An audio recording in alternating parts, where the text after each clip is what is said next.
Habari gani ndugu mtazamaji wa One Mic Channel, langu jina ni Ikram Mata last bona michezo, na karibu kwenye chopa la michezo, sehemu pekee ambayo tunakupa taarifa mbalimbali za michezo ndani na nje ya mipaka Tanzania.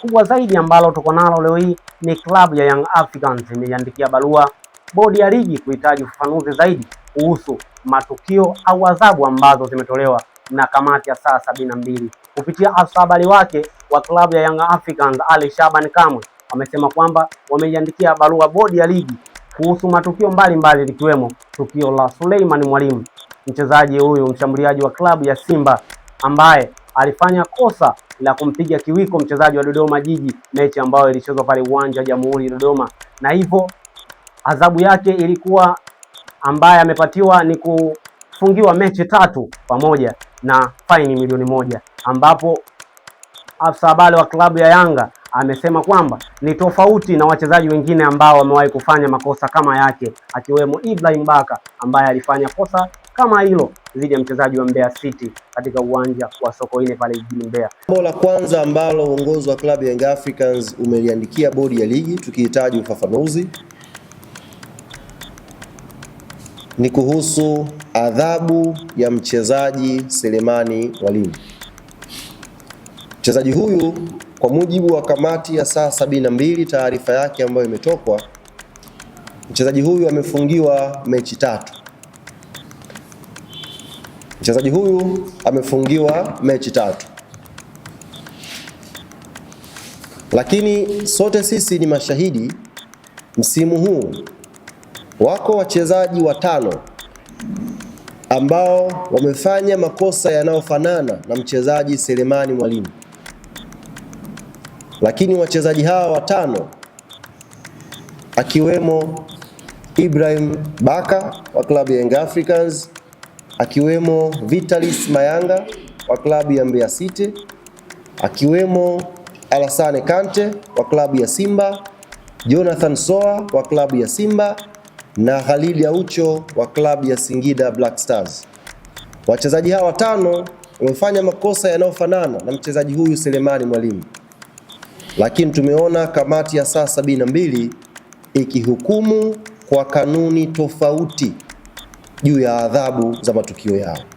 Lakini pia Young Africans wamedai kwamba kamati ya saa 72 imethibitisha kwamba goli ambalo lilifungwa katika uwanja wa Guantanamo Bay pale New Amani Complex ambalo lilifungwa na Suleiman Mwalimu na dakika ya 70 wanasema kwamba ni goli halali, wakati ukija kwenye sheria za FIFA pamoja ambazo zinaendesha mpira duniani kote, ambaye anaweza kuthibitisha kuwa ni goli ama si goli ni mwamuzi pekee. Je, kamati ya saa 72 imepata wapi idhini ya kuthibitisha kwamba lile kweli lilikuwa ni goli? Lakini pia klabu ya Young Africans katika barua yao pia wamesema kwamba waamuzi wasaidizi katika mechi hiyo ya dabi Kasim Mpanga pamoja na Ahmad Hamdani wamepata adhabu tofauti kwa kushindwa kutafsiri sheria namba 11 ya mchezo, sheria ya offside. Wote wameshindwa kutafsiri sheria namba 11, lakini mmoja kafungiwa miezi 6 na mwingine kafungiwa miezi 3. Je, kuna tofauti gani kati ya hawa wawili? Young Africans wameweza kuandika barua hiyo, lakini chelewa kukaa tofauti na yale masaa ambayo wao wanayasema kama ni kamati ya saa 72. Hivyo wamechelewa kukutana na kamati hiyo ya saa 72, na Young Africans wanahitaji kujua kwa nini wamechelewa kukutana. Kwenye tukio la mchezaji Selemani Mwalimu, kamati hii imechukua muda mrefu kuja kutoa hukumu tofauti na wachezaji wengine au matukio mengine ya msimu huu kwenye ligi. Yakitokea matukio kwa mujibu wa taratibu, kamati hii ya usimamizi na uendeshaji wa ligi maarufu ikapewa jina la kamati ya saa 72 kwa kuzingatia saa ambazo watakutana baada ya mchezo fulani kumalizika na kuwa na matukio ya kujadili. Lakini kwa mchezaji Selemani Mwalimu, mchezo wa Simba dhidi ya Dodoma Jiji, kamati hii ya usimamizi na uendeshaji ya ligi imetumia muda mrefu kuketi kujadili mechi hiyo.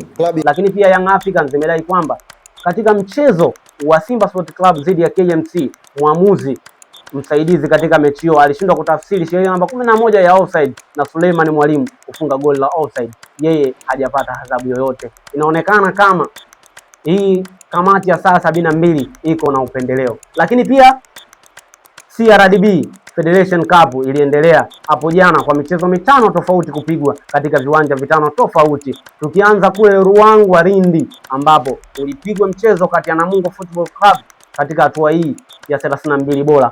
Namungo Football Club walikipiga dhidi ya Kagera Sugar, ambapo Namungo Football Club iliibuka kwa ushindi wa mabao 4-1. Kubwa zaidi ni Jacob Masawe kupiga hat-trick pale uwanja wa Majaliwa Stadium. Moja kati ya watu ambao watakuwa wamefurahi ni Yusuf Mpame, mwenyekiti wa maendeleo ya soka pale Ruangwa, Lodifa, moja kati ya mashabiki wa Yanga kindaki pale Ruangwa. Huyo hapo pia atakuwa kafurahi. Lakini pia mechi ya Pamba Jiji dhidi ya Transmit Camp, Pamba Jiji yeye aliibuka kwa ushindi wa mabao 2-1. Lakini pia mchezo mwingine ulikuwa ni Geita Gold dhidi ya Nyika. Geita Gold aliibuka kwa ushindi wa mabao 4-1. Lakini pia Mashujaa dhidi ya Ken Gold, Mashujaa na Ken Gold hao walitoshana nguvu kwa kutoka 0-0, ambapo walienda kwenye hatua ya penalty na kuibuka Mashujaa kuibuka na ushindi wa penalty 5-3.